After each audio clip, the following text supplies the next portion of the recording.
Muito bom dia, este aqui é mais um Brasil de Fato Paraná 11h30, todas as segundas-feiras com convidados e convidadas dos movimentos populares, dos movimentos sindicais, da cultura, da resistência nesse momento de combate aí à pandemia do coronavírus. Estamos em casa, mas estamos conectados aos trabalhos de solidariedade que estão acontecendo, às denúncias aí da esquerda e dos movimentos populares contra aí governos no marco municipal, estadual e também nacional, trazendo também as pautas do Brasil de Fato Paraná da semana. Aqui hoje uma segunda-feira muito especial, sou Pedro Carrano, quero começar aqui saudando os integrantes, as integrantes da nossa redação. Muito bom dia, Ana Carolina Caldas, nossa repórter. Tudo bem, Ana? Muito bom dia, Georgia Prats, fotojornalista, sempre aí no quente da notícia e da luta. Tudo bem, Georgia? Bom dia. E daqui a pouco a gente vai entrar com a Georgia aqui, sempre por telefone. E também nossos convidados aqui muito especiais. Vamos debater cultura, trabalho de base, solidariedade, com o meu amigo Renato Almeida de Freitas, advogado popular, especialista em criminologia, colunista do Brasil de Fato. O currículo é extenso aqui, Renatão. Bom dia, obrigado. E com a Nene Noe, satisfação, nossa atriz popular também, resistente de vários trabalhos e um dos mais recentes, o Para Não Morrer, né, que é título fortíssimo aí para esse momento que estamos buscando aqui sobreviver e resistir também e nos organizar. Tudo bem, Nena? Bom dia. Bom dia, tudo bem? Obrigado pela sua participação, satisfação, Renato, Jorge, Ana. E tentar começar aqui com a Jorge o nosso papo, só para atualizar um pouco, né? Os dados mais recentes temos aí 176 cidades paranaenses com uma pessoa ao menos contaminada, né, pela Covid-19, em 46 há registros de óbito. No plano nacional alcançamos 16.118 pessoas mortas aí pela Covid, não é um número, muito pelo contrário, são pessoas, são trabalhadores, trabalhadoras, profissionais e todo o nosso respeito aqui do Brasil de Fato Paraná e toda a nossa luta para achatar cada vez mais a curva aí de contágio da Covid. 315 mil mortes no mundo, ou seja, é muito sério e ao contrário do que o presidente Bolsonaro, que torna esse debate completamente superficial, completamente desleixado, a pandemia é séria, documentários que a gente pode ver aí na internet, até no Netflix mostram.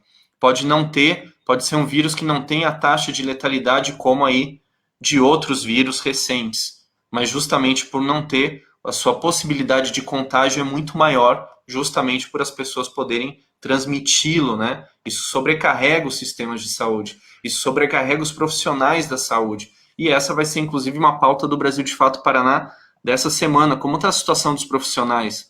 Seja os que estão em campo, seja os que estão em casa, né? Como que é a doença do trabalho, como que é as questões psicológicas desse momento. E quem tem acompanhado muito o trabalho na área da saúde aí em campo é a nossa Georgia Prats, fotojornalista.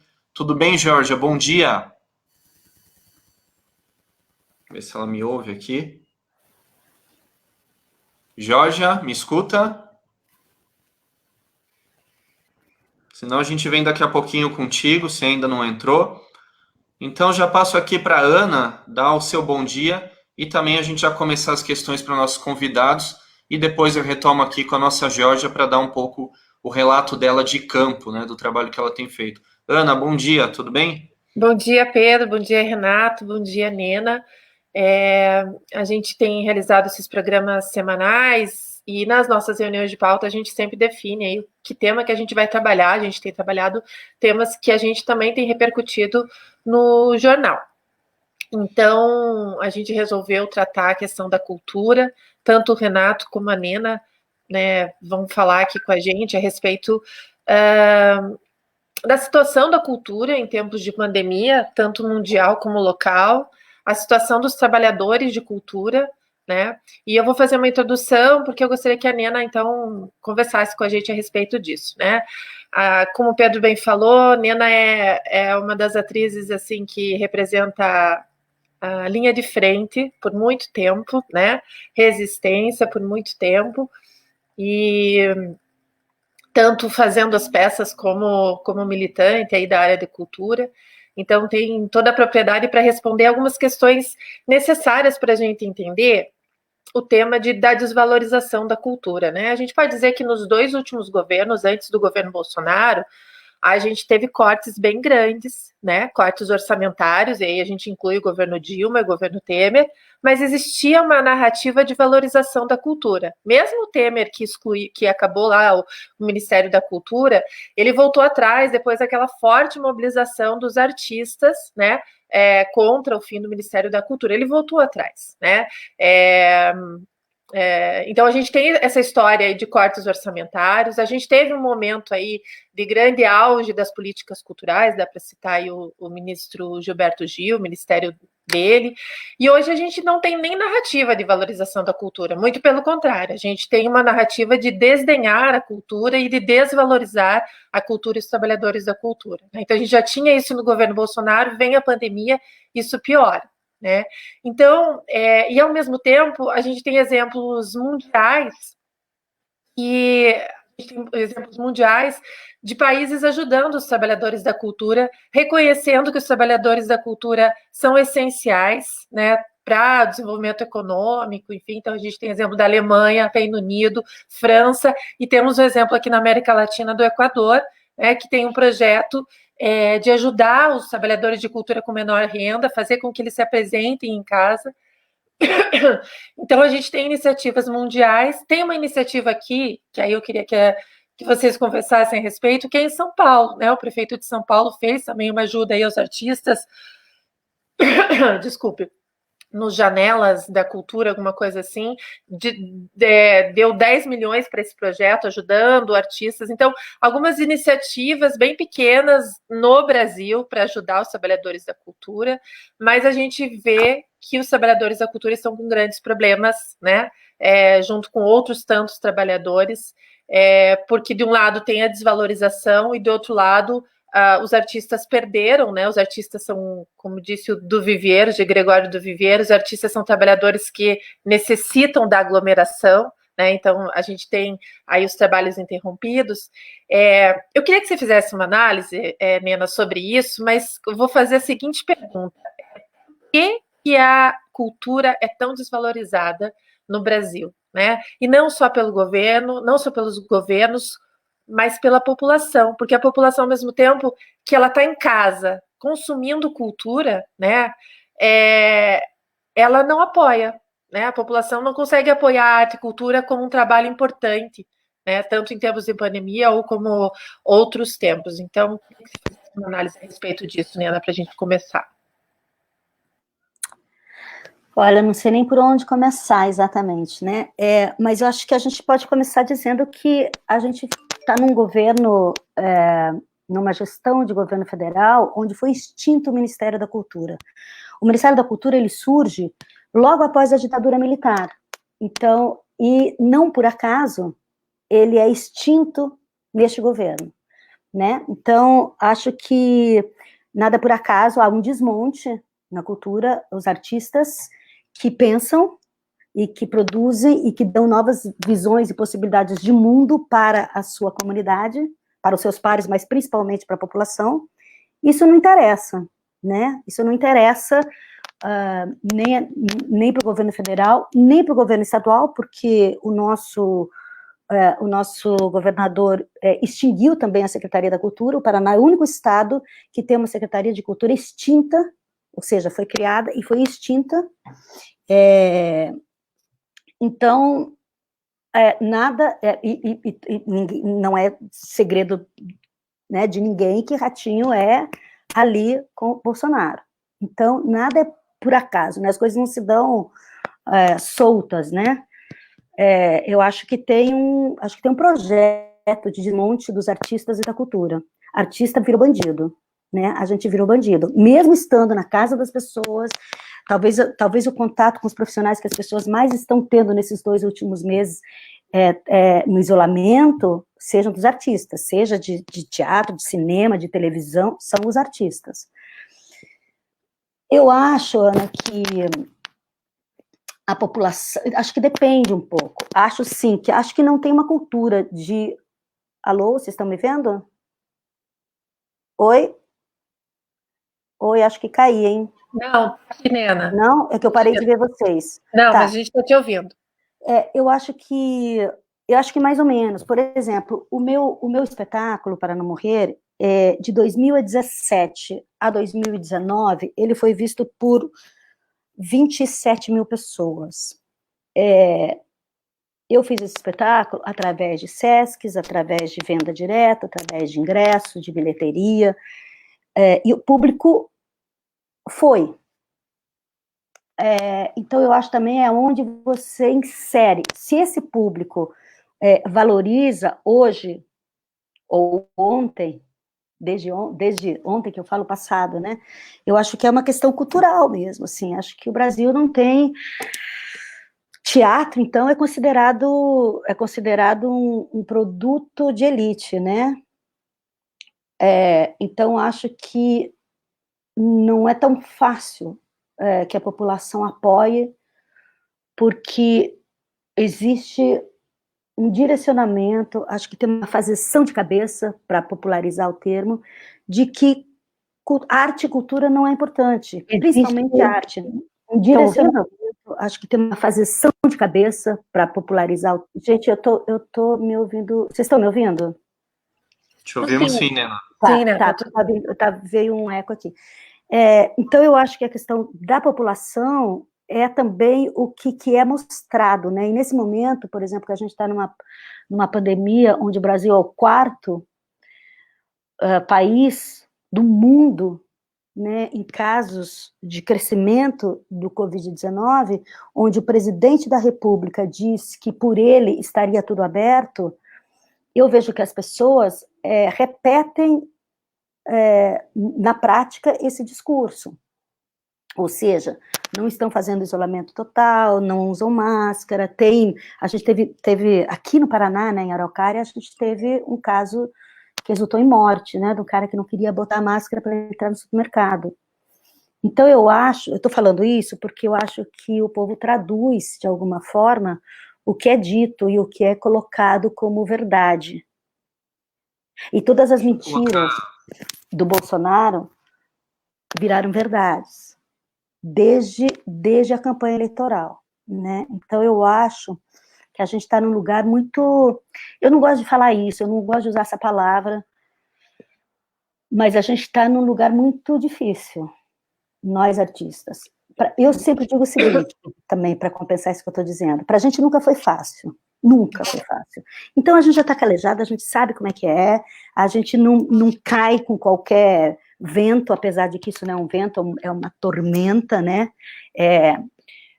Mas eu acho que a gente vai ter isso agora eu estou falando especificamente da pandemia, né? Eu acho que a gente vai ter que... Nós seremos os últimos, a gente diz que nós somos os primeiros a parar, nós do teatro, nós artistas, e seremos os últimos a voltar, porque mesmo quando voltar, as pessoas vão pensar duas vezes antes de entrar numa sala de teatro, fechada, sem luz, sem sol, todo mundo próximo, porque a gente, como alguém disse, não sei se o Pedro ou a Ana, a gente precisa dessa aglomeração, a gente precisa do público. Então, não sei, talvez vão ter que inventar outros espaços mais isolados. Enfim, eu para falar a verdade, gente, eu não tenho pensado muito no que será, porque se a gente for pensar no que será, a gente dá um tiro na cabeça ou sai atirando, porque Oi?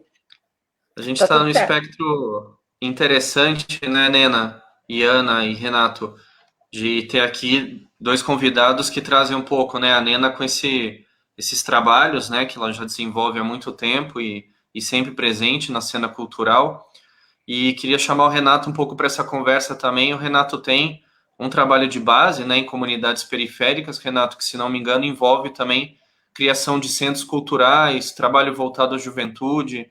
Eu queria que você falasse um pouco como que está isso nesse momento de pandemia, né? Isso fica mais limitado, o trabalho agora é mais emergencial de solidariedade, de assistência jurídica. Enfim, queria que você desse um pouco esse panorama desse trabalho de base, que também é muito ligado à cultura e à juventude, como que está nesse momento, né? O que está dando para fazer, quais as dificuldades para a gente e tabelando nessas duas frentes que a gente tem hoje aqui no programa. Muito legal. Salve, salve, Pedro. Bom dia para todo mundo aí. Obrigado pelo convite. Para mim é uma grande honra estar aqui falando sobre esse tema que me é muito caro, que é a cultura, porque, de alguma forma, o primeiro processo de compreensão do mundo, aí, o primeiro contato que eu tive com sistemas aí de racionalização ou de, enfim, representação ou qualquer outra coisa que se intitule aí, foi a partir da cultura, a partir do rap, e isso responde, voltando um pouco ali, responde um pouco daquela questão, por que a cultura é tão desvalorizada no Brasil e, sobretudo, nas periferias, né? Eu mesmo, quando eu tive contato lá no início dos 90, com o rap nacional, lá, Racionais, 92, 93, 94, eu era criança, tinha 10, 11, 12 anos, e desde então, eu nunca vi essa cultura periférica, o rap, hoje em dia se vê como funk também, né? Mas isso nunca foi tido como cultura, né? Isso era alguma expressão da periferia que ficava confinada, que não tocava nas rádios, que não se apresentava na televisão e que era dita as músicas dos manos e tal, uma criminalização do rap muito grande na época. Então, o rap nunca foi visto como cultura nesse sentido, né? Nesse patamar que se coloca o debate e as apresentações artísticas, etc., nessa gaveta aí, que é uma gaveta nobre, digamos assim, né? E o resto do consumo cultural, digamos assim, da periferia, que tradicionalmente no Brasil se dá pelas novelas, pelos filmes aí da tela quente, pelos programas de domingo, Gugu, Faustão, realmente são menos culturais e mais entretenimento, né? Eles não estão ali para fazer ninguém refletir, ninguém sentir, a não ser aquela sensação inicial do sensacionalismo vazio, irrefletido, etc., que acaba retirando as pessoas da possibilidade de acessar a cultura, inclusive, né? Porque quando ela acha que aquilo é cultura, então a cultura não tem nenhum valor. E na vida das pessoas, as pessoas acabam não lendo livros, não indo a teatros, não valorizando as expressões culturais do seu bairro, da sua comunidade, justamente porque elas são desvalorizadas. Eu acho que nesse sentido aí, Pedro, para responder agora a tua pergunta, fazendo essa introdução, eu vejo que a gente tem uma grande dificuldade para construir cultura num momento de pandemia, porque esse momento de pandemia é, sobretudo, um momento de crise financeira para as pessoas, né? Eu sei que a realidade é que ela é, primeiro, uma crise de saúde e, em segundo plano, uma crise financeira decorrente dessa crise de saúde que o nosso governo não consegue compor, não consegue encontrar soluções e também não tem o comprometimento de encontrar soluções, né? Já que a gente percebeu que o vírus aí, ele afeta, primeiro, as pessoas da classe mais baixa, né? Ou seja, ele tem uma questão de classe, o vírus, né? As pessoas pobres morrem mais, como já era de se esperar, e por isso está lá em Manaus, está lá no Ceará, está em grandes periferias de centros urbanos absolutamente desiguais no Brasil. Aí estão em São Paulo, né, o município, o bairro da Brasilândia, para quem não conhece, eu já estive lá na Brasilândia, é um dos bairros que mais está tendo gente morta pelo Covid, enfim, a pobreza, né. Depois da pobreza tem também o recorte racial, né, já que se a gente está falando em Amazonas e etc., a população descendente de Índia, né, indígena, né, é muito grande, a população da periferia de Rio, São Paulo é muito grande, a população negra daí, no caso, então também tem o recorte racial. Então, algumas pessoas em específico que vão morrer. E eu acredito que, sabendo disso, né, há esse descompromisso do governo federal em relação ao isolamento e etc. Porque do outro lado, porque o efeito colateral do isolamento seria essa crise econômica, que seria o lockdown, né, parar tudo, etc., e os comerciantes aí sentiriam no bolso isso. Para que esses comerciantes não sintam no bolso, algumas pessoas têm que morrer, e as pessoas, como sempre, nesse grande Brasil, campo de extermínio, as pessoas que têm que morrer somos nós, né, jovens, negros, de periferia, pobres, e, nesse caso, também as pessoas de grupo de risco, que são pessoas idosas ou que têm alguma doença crônica, alguma doença anterior ao Covid. Enfim, digo isso porque na periferia, primeiro, as pessoas não estão levando a sério, já que é uma política, uma guerra de narrativas, né, de informações e tal, então aqui nos lugares onde a gente tem trabalho. Ali na Vila Leonice, ali no Cachoeira, ali em Tamandaré, o Graziele, aquela região, ou mesmo aqui em Colombo, ou mesmo aqui no Bairro Alto, em alguns lugares, aqui embaixo no Atuba de Pinhais. Tenho dado um rolê pela região, visitado pessoas.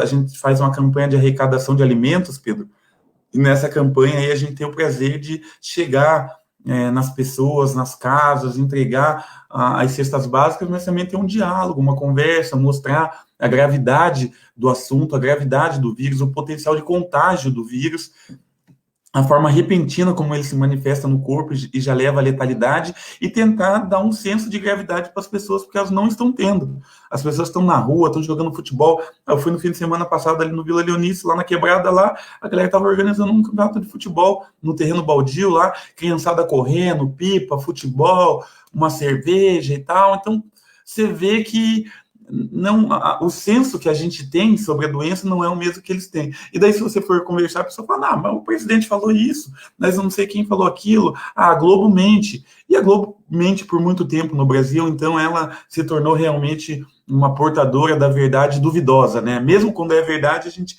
Então, nesse sentido aí, construir cultura num ambiente desse, que agora já começa a se tornar insalubre, porque o risco de contágio é muito alto, é uma tarefa também das mais difíceis para a gente, sabe, Pedro? E daí, para terminar aqui minha intervenção, e daí a proposta que as pessoas e os editais estão tendo é a proposta de construir cultura a partir de ambientes virtuais. Só que construir cultura a partir de ambientes virtuais não é uma proposta popular, né, Pedro? Venhamos e convenhamos, né? As pessoas já não têm a tradição de consumir cultura, de interagir com as pessoas que produzem cultura no Brasil, nem pessoalmente, nem quando as pessoas vão até o bairro dela e tornam esse acesso mais fácil.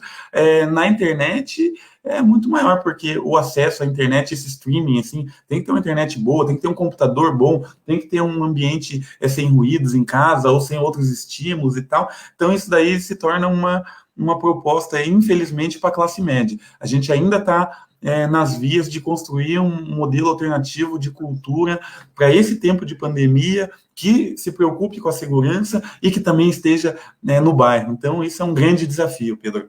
Da tua sensibilidade, Renato, e depois a Ana vai voltar aqui com a Nena, eu queria emendar com uma questão, né? Acho que você trouxe bem.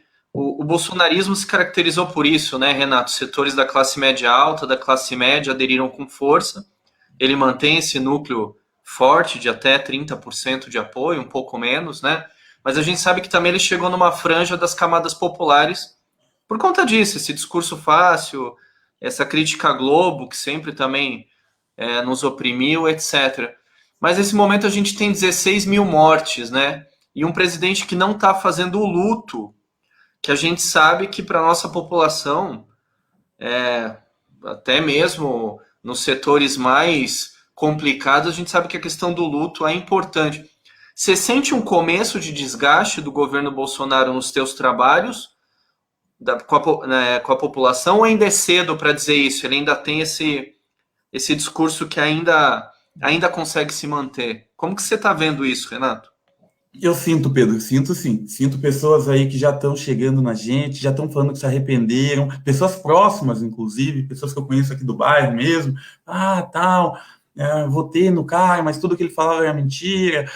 Mas também vejo um discurso em proporção maior, não estão deixando o homem trabalhar. Não, os deputados, muita corrupção, a Globo entrou numa guerra com ele e está travando o governo do Bolsonaro. Então também tem esse outro lado. Eu acho que uma das coisas que realmente estão prejudicando essa mudança, né, essa alternância, esse reconhecimento de erro das pessoas, é a forma com que o embate está sendo travado no Brasil, sabe, Pedro? Eu acho que ele está sendo muito agressivo, ele não está dando oportunidades aí de receber para o nosso lado, digamos assim, pessoas que votaram no Bolsonaro, e eu sei que é difícil, mas muitas pessoas votaram pela ignorância. A gente é um país ignorante, a gente é um país que tem mais da metade da população analfabeta funcional.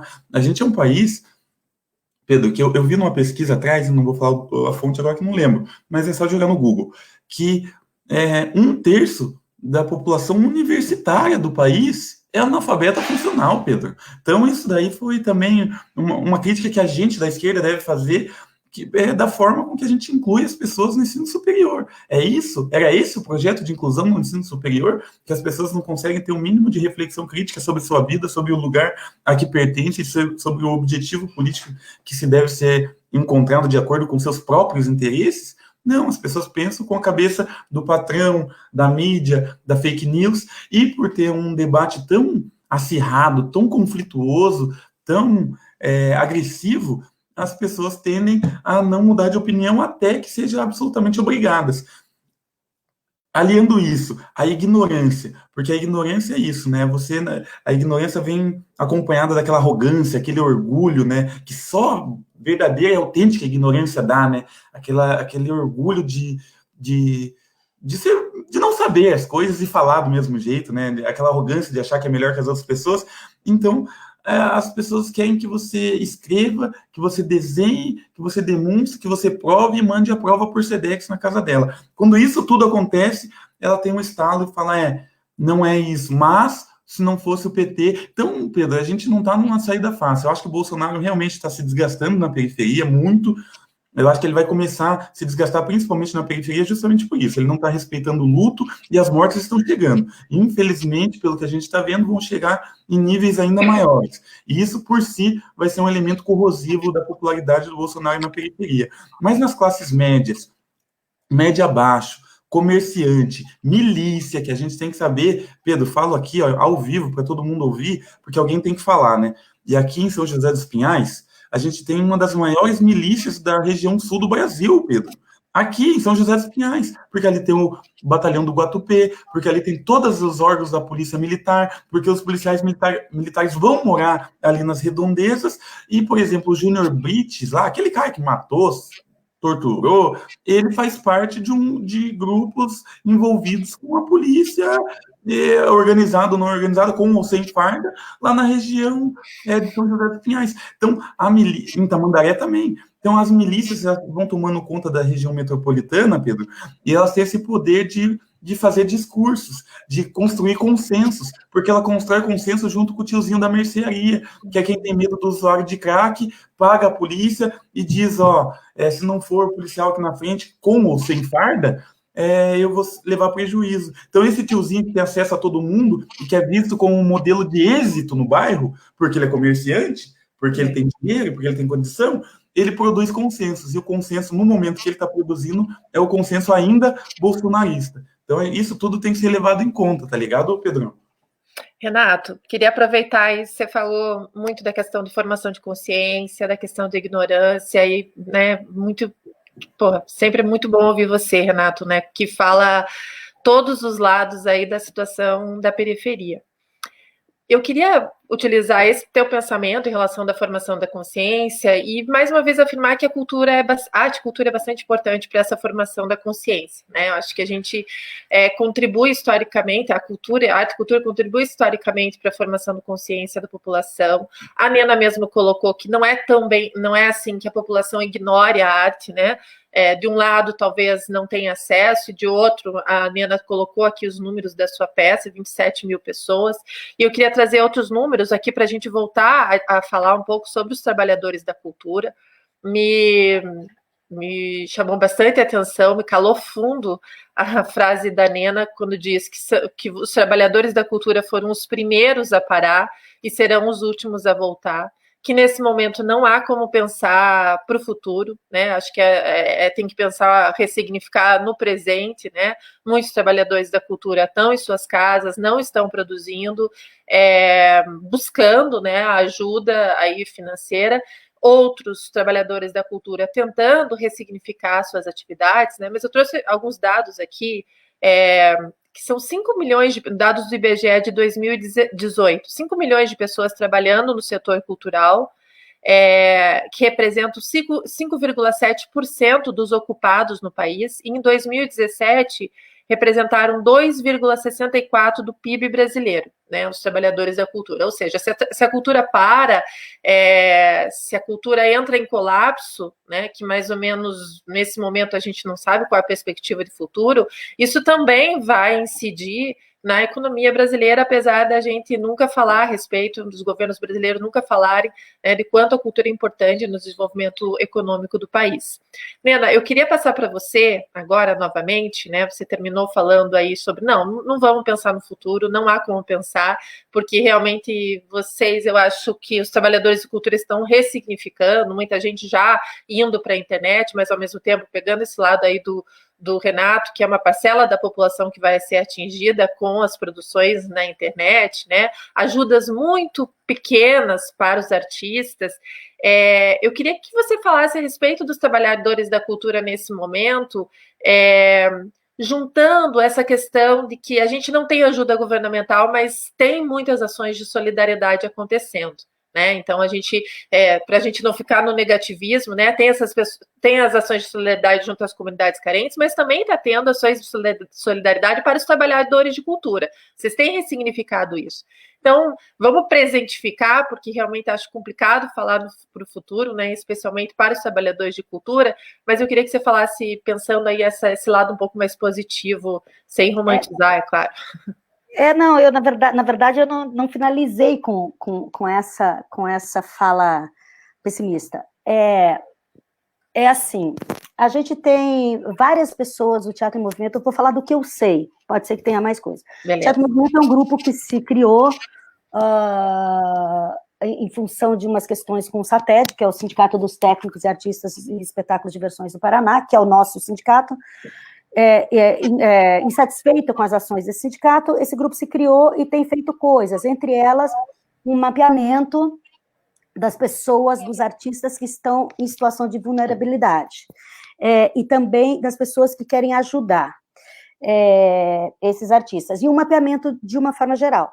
Então, isso está sendo feito aqui em Curitiba. Eu sei que a Cessé e a Verônica estão capitaneando esse trabalho.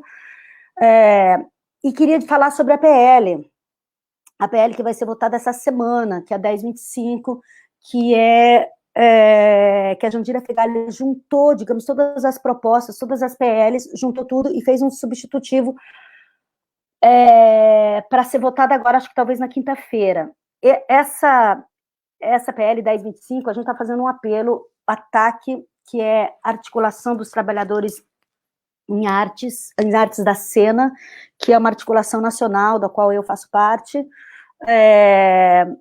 Eu botei hoje de manhã, inclusive no meu Facebook, pedindo aos deputados e deputadas do Paraná que votem a favor da PL 1075, que vai ser votada possivelmente na quinta-feira, porque essa PL, o que ela traz? Ela traz um fomento direto, que é apoio aos espaços e aos artistas, que pode ser através da Caixa, mas a gente está optando também a gente opta para que isso seja repassado aos governos e aos municípios, né, às prefeituras, porque a gente entende que se deixar a cargo do governo federal, e a gente está vendo como é que está sendo, inclusive, né, o auxílio emergência através da Caixa, então a gente opta para que esse repasse seja feito ao Estado e aos municípios, e tem o fomento indireto, que seria ajuda de manutenção, ou seja, luz, água, aluguel, todos esses gastos, essas despesas para manter um espaço cultural que neste momento não está podendo abrir porque não tem como, e que depois que tudo acabar, repito, ainda vai continuar fechado, para que esses espaços se mantenham. Então, é uma ajuda emergencial, do fomento direto e fomento indireto. Eu queria dizer também que a gente teve, e assim, isso passa, né, pela Câmara, pelo Senado, e vai para a sanção do presidente, que talvez vete, né, talvez vote contra, não aprove. Então, isso volta para o Congresso, e o Congresso pode, não sei a palavra, não sei o termo exatamente, mas pode quebrar esse veto e tentar aprovar. porque, como eu disse, artista não é bem visto nesse governo. Eu queria falar também sobre uma reunião que a gente teve semana passada, ou retrasada, não lembro, há uma semana já, pelo menos, com o vice-governador do estado do Paraná e com a superintendente, a Luciana. Superintendente, porque agora a gente não tem secretária de cultura, portanto, a gente não tem secretário. Então, a pasta da cultura está dentro da Secretaria de Comunicação. Resumindo a ópera, o que nos foi dito é que, olha, a gente vai dar um empurrão aí para vocês, mas agora a gente vai ajudar mesmo, vai dar prioridade para o pessoal, né, da agricultura, do agronegócio, da saúde, como se a cultura não fosse importante, realmente, assim, como se ela não movesse a economia. Então, assim, isso é o vice-governador falando, com a superintendente da cultura do lado, para um grupo de 20 pessoas do estado do Paraná, de artistas, produtores. Então, é grave, assim, a gente ter essas pessoas no comando, né, que repetem o discurso do eleito, né? Então, assim, mas eu acho, então, para não cair nesse lugar, porque esse lugar a gente sempre já teve, a gente do teatro, pelo menos, a gente está se organizando, as pessoas estão se organizando, estão levando cestas básicas, estão fazendo coleta, estão levando cestas básicas para as pessoas, uns vão de bicicleta, outros pegam carro emprestado, e estão indo, e a gente tem feito isso, porque o teatro, de alguma forma, já tem essa prática coletiva no seu ofício, a gente já trabalha com esse coletivo, então as pessoas estão fazendo isso. Eu não tenho aqui o contato, eu posso botar, acho que tem no meu Face, mas eu posso atualizar, eu coloco lá, porque tem gente perguntando, né, como é que faz para ajudar. Como é que faz, eu acho, assim, encaminhar para o seu deputado mais próximo votar a favor dessa PL 1075, que tem o substitutivo agora da Jandira Fegali, e que neste momento é uma pessoa, inclusive, que representa muito a área de cultura no país, né? Não sei se eu respondi, Ana, o que mais que eu tenho que falar? Assim, e tem também uma proposta de que esse valor não saia do fundo, porque o fundo será necessário para a gente conseguir apoiar as ações que vão ser extremamente necessárias depois que isso tudo parar. Então, assim, que não se tire, né, não se desvista um santo para vestir o outro, não é que esse dinheiro saia de um crédito específico, tipo um crédito de guerra, eu anotei aqui, crédito específico das ações emergenciais. Isso aí. É isso. Será que eu falei? Respondi? A gente não sabia desse PL, né? Então acho que eu, pelo menos, não sabia. Sim. É uma informação bem importante para a gente. Eu espero que o setor artístico consiga mobilizar e deixar mais visível essa notícia do PL, porque realmente eu não sabia, né, que existia esse PL, que é uma possibilidade aí de ajuda. Então, a gente vai reforçar aí, provavelmente fazer uma matéria, né, trabalhar essa questão que é bem importante.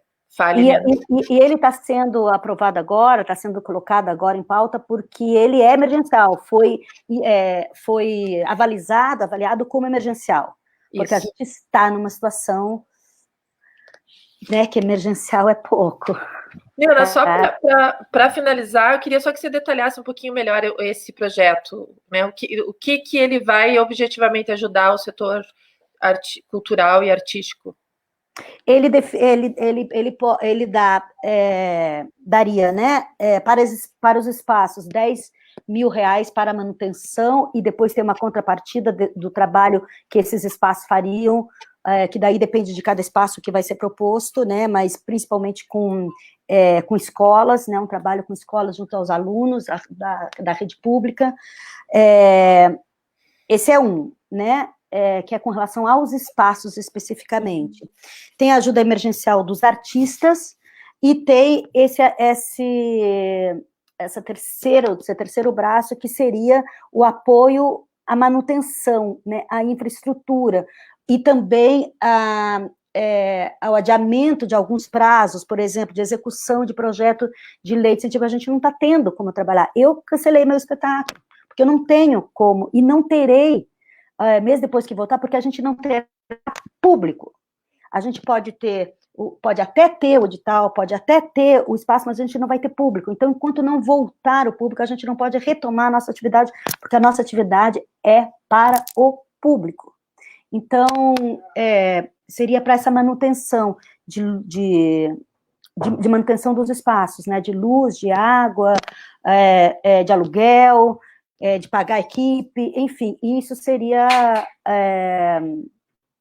essa terceira opção, não é opção porque não é ou, né, mas que se suspenda esses gastos, né, que a gente possa ter um auxílio referente a esses gastos de manutenção e de infraestrutura.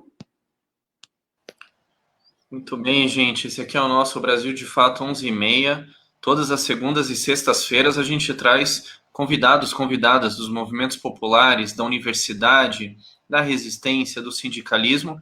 A novidade nessa semana é que agora, toda quarta-feira, a gente vai ter também nesse mesmo horário a quarta sindical, que minha colega aqui, Ana Carolina, vai apresentar sempre ao lado aí de atores, de sujeitos que estão também no combate aí, no sindicalismo, no mundo do trabalho, etc. Hoje a gente está aqui no nosso programa com gigantes, né? Renato Almeida, advogado popular, Nene No e atriz, entre vários espetáculos aí com o premiado Para Não Morrer. E agora a gente também está aqui conosco a nossa fotojornalista, militante, ativista, Georgia Prats. Vamos ver se ela consegue entrar conosco. A Georgia faz um trabalho de fotojornalismo que acompanha tanto as ações de solidariedade dos movimentos populares nas diferentes áreas de ocupação e comunidades de Curitiba e região metropolitana, como também ela, quando aparece uma denúncia da situação dos hospitais, enfim, da situação municipal, ela também está acompanhando com toda a prevenção, né? Georgia, bom dia, me ouve? Bom dia, Renato. Bom dia, Nena, Renato, Ana. Bom dia a todos. Um pouquinho mais alto. Bem, vocês estão me ouvindo? Te ouço. Queremos o seu relato de toda segunda-feira aí do front, né? Do que você tem visto e o que tem acompanhado aí, se quiser também opinar na questão cultural que você também constrói. Sim, primeiramente queria parabenizar a Nena e o Renato aí por todos os temas que eles levantaram, de grande importância. E é um momento bastante ruim mesmo que está atravessando a cultura, né? Ontem mesmo eu estava conversando com alguns parceiros, né, da área da cultura, do quanto realmente a situação é para a gente, né? Porque eu também opero na área da cultura, tá ruim, né? Assim, para o pessoal poder lidar com a questão do Covid, até mesmo em ações que poderiam ser feitas, né? Pelo pessoal da cultura, em relação até à informação que geraria e ajudaria muito as pessoas hoje, né? Com essas criações tão limitadas, né? As pessoas estão tendo também que pensar como sobreviver e não podendo até produzir algo para esse período, né? Seria de grande importância. Então, parabenizar aí a coragem, né? Das colocações todas que vocês trouxeram hoje, que é de fundamental importância para a gente pensar e conseguir, de alguma forma, né? Trabalhar com isso nesse momento, né, tão desastroso, né, que o país está enfrentando com esse desgoverno todo. E sim, Pedro, essa semana o nosso trabalho foi feito ali partindo dos hospitais, né, que foram feitos os ensaios fotográficos dentro do hospital, e toda uma questão que a gente traz, que a gente sempre tem trazido, né, que é a importância mesmo do isolamento social e das prevenções que as pessoas possam fazer nesse período, porque a situação realmente está ruim, né. Então a gente fez um trabalho no Hospital de Reabilitação e no Hospital do Trabalhador, de fotografias ali, e até, né, no meu relato eu trago isso, que foi um trabalho bastante importante, porque eu tive acesso a um local em que nem os familiares estão tendo acesso, né? Então as famílias não estão conseguindo chegar perto dos seus ali, e estar naquele momento ali junto com os médicos e enfermeiros foi bem importante para mim. Acho que pensar nisso tudo, né, até de um âmbito mais pessoal também, me trouxe várias questões, né, que a gente precisa pensar em como trabalhar mesmo para que esses números parem de aumentar, né, o que parece que está sendo bem complicado nesses últimos tempos com as faltas de políticas públicas, né, ou políticas públicas que viabilizem isso, né, Pedro? Com certeza, e a gente tem se balizado, né, Jorge, de maneira bem simples e direta em pelo menos 3 questões. A primeira, a gente acompanha a solidariedade entre a classe trabalhadora que acontece nesse momento. A segunda, a gente sempre está aí olhando as denúncias municipais, né? Seja os desmandos da Guarda Municipal, seja a condição dos trabalhadores da saúde. Estamos sempre olhando essa parte aí de cobrar do poder público, né? E a terceira é o fortalecimento da classe trabalhadora na sua organização, né? Que experiências organizativas estão acontecendo nesse momento e como desse momento difícil tirar lições, né, Gil? Isso mesmo, Pedro. E acho que assim, acho que quando a gente trabalha todos esses pilares aí que você levantou, né, a gente vê muito claramente, né, assim, as dificuldades hoje que a gente está enfrentando e que realmente, assim, cada dia que passa a gente vê menos possibilidades de soluções, né? Então, a reabertura do comércio, os ônibus lotados, tudo isso que está acontecendo diariamente é bem o que o Renato falou, né? Assim, é a primeira população que está destinada, né, a sofrer mais ainda com isso, né? Que são as camadas mais pobres mesmo da população, e o quanto, né, assim, de falta de políticas públicas mesmo que possam, né, trazer qualquer mínimo benefício para essa população. Então, as pessoas estão cada vez mais, né, se colocando nas ruas, buscando, né, o sustento, o alimento do dia a dia, e claro que as ações sociais, elas acabam sendo bem importantes para isso, né, para que as pessoas consigam passar um mínimo de tempo em isolamento, um tempo, né, mais preciso, né, para que elas possam também comer e viver do básico, né, que é o mínimo que se pode esperar para esse momento. Então, ações como essas da Caixa, que trouxe, né, um grande trabalho, que conseguiu levar mais gente para a rua do que o necessário, né, ao invés de ter um benefício mesmo que auxiliasse nesse isolamento, né, e aumentar também esses números, né, de contaminações que estão vindo por todas as regiões, até as metropolitanas também. A gente já tem alguns bairros fechados, né, por exemplo, Campina Grande do Sul, tem 3 bairros fechados que as pessoas já não podem sair de casa por conta do contágio mesmo, né, e são locais assim, bem afastados. Então, as pessoas, né, pressupõem que elas estão saindo dessas regiões, vindo para o centro, vindo para Curitiba para poder trabalhar e voltando, né, para suas casas e levando essa contaminação, infelizmente. Tá ótimo, Gil. Te agradeço aqui a tua participação toda segunda-feira trazendo esses relatos aí, né, da rua, do local de trabalho, do local de moradia. Obrigado, companheira. Vamos estar se vendo aí ao longo da semana. Obrigado pela tua participação. Só uma colocação, Pedro, se eu puder contribuir na questão da cultura. Claro. Das campanhas de R$1 de 1 milhão, o Coletivo Mulher e a Liga Brasileira de Lésbicas, a LBL, também está auxiliando o pessoal da cultura, tá? Em relação também às cestas básicas. Então, se puder, eu vou deixar um número de telefone para quem precisar e quiser entrar em contato com a gente. O telefone é o 98835-8561, tá? Para a gente poder auxiliar também muito mais o pessoal da cultura. Muito bem, Gil. A gente vai estar colocando esse número, esse contato também ali nos comentários da nossa live. Tem algumas questões e saudações aí que chegaram para os nossos convidados, né? O Biop aí mandando saudação para o Renato, o Berkeley MA, Lincoln Gabriel. Então, um programa com bastante participação.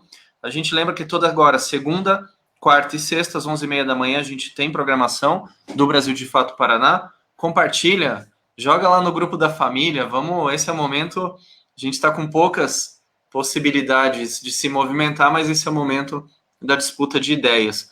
E eu quero, nesse espírito, pedir uma saudação final. O programa é curto, viu, Nene e Renato? Infelizmente, passa rápido para quem está fazendo.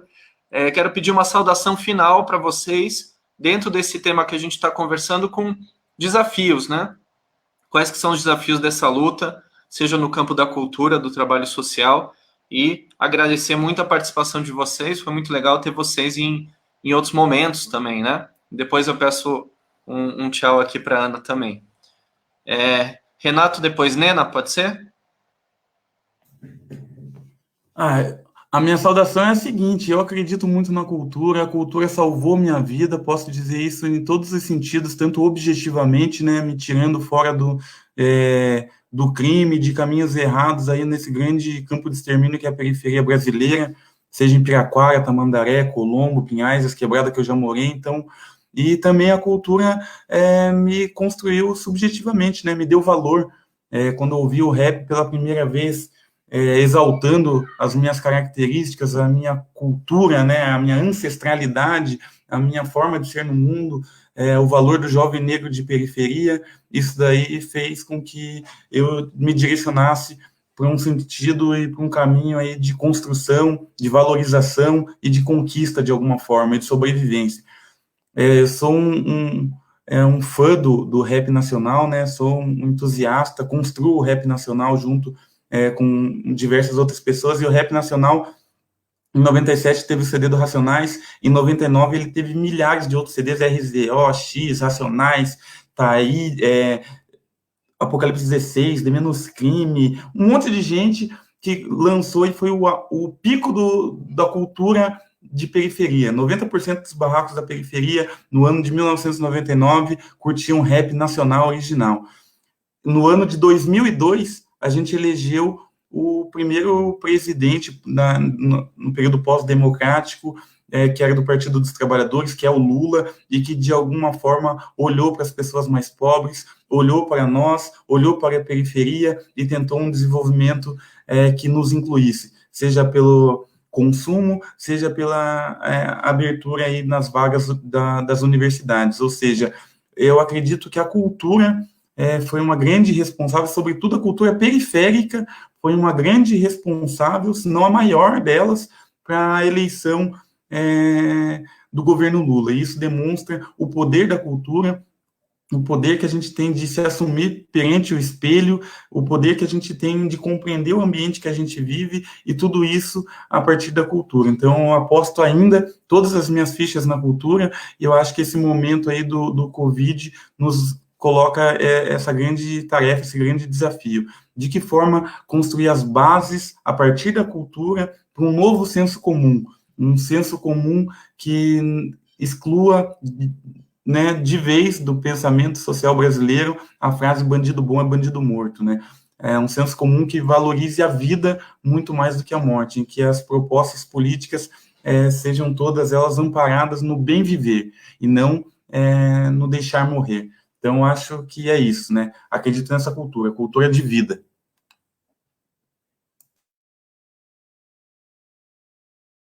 Nena, querida. Adorei tua fala, Renato. Eu quero fazer minhas as palavras do Renato, e queria fazer um apelo direto, assim, que as pessoas, que os deputados, que as deputadas votem a favor da PL 1075 essa semana, para que a gente possa ter uma fonte de algum lugar, né, porque a gente está nesse momento sem fonte, né, dizer para as pessoas colaborarem, compartilharem, valorizarem, divulgarem e defenderem os artistas da sua cidade, do seu estado, do seu país, porque a gente, primeiro, porque nós somos iguais a todos, segundo, porque os artistas trabalham, e não tem nenhum artista parado, eu acho, pelo menos do que eu estou vendo, a não ser os que não podem levar a público, mas os artistas estão disponibilizando os seus trabalhos nas redes sociais, gratuitamente, para que as pessoas tenham acesso, para dividir o trabalho, para confortar, para entreter, para fazer pensar, para compartilhar o seu trabalho. O artista, a princípio, como essência, ele compartilha o seu trabalho porque ele precisa do outro, né? Então, eu acho que a gente tem que olhar o que os artistas estão fazendo neste momento, neste país, e perceber a potência de uma ação artística e a potência de um artista nas nossas vidas, desde que a gente se entende por gente, desde a infância. Você lembre aí, pense em algum artista, alguma ação artística que te moveu e para onde ela te levou. E queria dizer para as pessoas, fiquem em casa, porque a vida é o bem mais precioso, e quem tiver que sair, saia protegido. É isso. E queria dizer uma coisa, que eu acho que esse vírus, ele veio para deixar a gente em casa, eu acho que é um anticorpo do planeta contra o ser humano, que destrói, que acaba com o planeta, que acaba com a Terra. Então o planeta está pedindo para a gente dar um tempo. Então, assim, se a gente olhar por esse lado, talvez seja um lado positivo a se olhar, né, de que a gente vai sair disso melhor do que entrou. porque se for para sair pior, melhor nem sair, né? Então a gente tem que sair melhor. Então eu acho que é um toque do planeta dizendo, olha, ser humaninho, fica aí na tua, para de me destruir, deixa eu me equilibrar, vamos nos equilibrar internamente, inclusive, para a gente fazer desse mundo um mundo melhor. Né? E estou falando disso com relação à alimentação que você come, ao que você faz, no teu pequeno raio de abrangência mesmo. E as omissões que a gente tem também, com relação às igualdades, com relação às injustiças, né? E, enfim, é isso. Aí queria dizer mais uma coisinha, só para falar do meu tema preferido, que um país que tem um político que no impeachment ele faz uma homenagem a um torturador e ele continua com o seu cargo e ele vira presidente da República, é um país de impunidades, é um país que tem que rever urgentemente a sua memória, urgentemente, porque senão a gente vai ficar repetindo esse mesmo erro e elegendo essas mesmas pessoas. É isso. Central, né, um país que não enfrenta a sua memória, joga ali para baixo do tapete essa questão que, como todo trauma, uma hora a gente vai ter que enfrentar, né? Que é esse passado da ditadura que não é um passado, que está marcado e que vem nas tuas falas e na do Renato também. Uma tabela muito importante em reafirmar a vida, né? Contra essa cultura de morte que está colocada nas periferias e ali no Planalto Central, na cadeira presidencial também.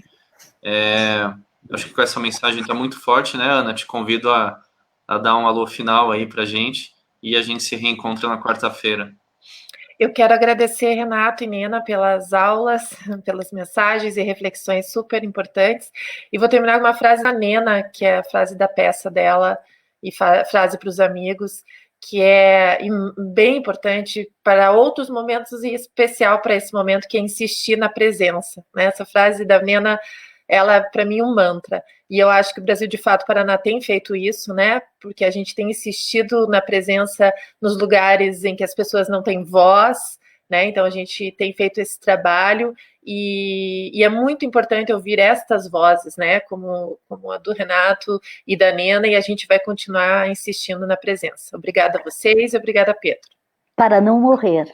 Isso. Os trabalhos... Para não morrer. Muito obrigado, gente. Os trabalhos são de Lucas Botelho, o nosso menino de ouro aqui. Agradecer a ele também, sempre presente. E já fica o convite aí para a Nena e para o Renato, em outras oportunidades estarão conosco. Valeu, siga na luta. Como diz o MTD e a campanha Periferia Viva, quarentena com direitos, é isso que a gente está lutando. Obrigado, até a próxima. Obrigada, gente.